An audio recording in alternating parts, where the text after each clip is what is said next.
বোতের শাকের ঘন্ট। Welcome to my YouTube channel আর কুক হাউস। রান্না করব বোতের শাক।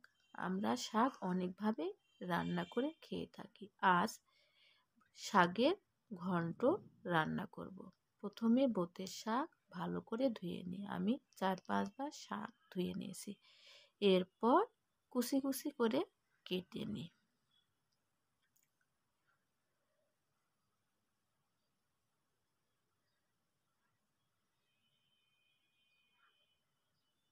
পেঁয়াজ, রসুন ও কাঁচা লঙ্কা কেটে নিই। পেঁয়াজ কুচি কুচি করে কেটে নিই, রসুনও কুচি কুচি করে কেটে নিই, আর কাঁচা লঙ্কা চিড়ে নিই।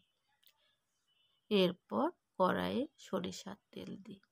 তেল গরম হলে তাতে দুটো বড়ি ছিঁড়ে দিই। বড়ি ভেজে নিই। বড়ি ভাজা হলে তুলে নিই। এখন ওই তেলে একটি শুকনো লঙ্কা, একটি তেজপাতা, সামান্য পাঁচফোড়ন, 4-5টি কাঁচা লঙ্কা, পেঁয়াজ ও রসুন কুচি দিয়ে দিই। পেঁয়াজ রসুন কুচি 3-4 মিনিট ভেজে নিই। পেঁয়াজ রসুন কুচি লাল লাল করে ভাজা হয়ে গেলে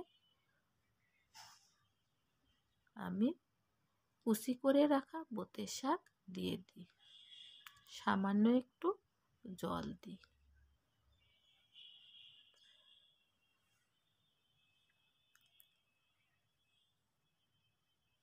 ভাজা বড়ি দিয়ে দিই। উল্টে পাল্টে দিই।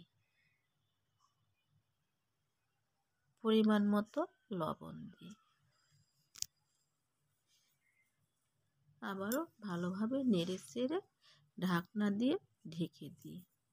ঢাকনা দিয়ে 4-5 মিনিট রান্না করার পর ঢাকনা খুলে আবারও ভালো করে নেড়ে চেড়ে নিই এবং খন্তার সাহায্যে বড়িগুলো থেতো করে দিই।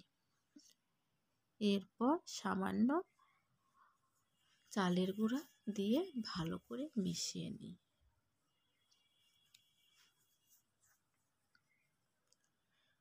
2-3 মিনিট ভাজার পর আমি নামিয়ে নিই। রেডি আমার বোতের শাকের ঘন্ট রেডি। বাই দ্য ওয়ে, আজ এই পর্যন্ত। দেখা হবে অন্য কোনো দিন অন্য কোনো ভিডিও নিয়ে। ততক্ষণ পর্যন্ত পাশে থাকবেন, সবাই উৎসাহ দেবেন। বাই।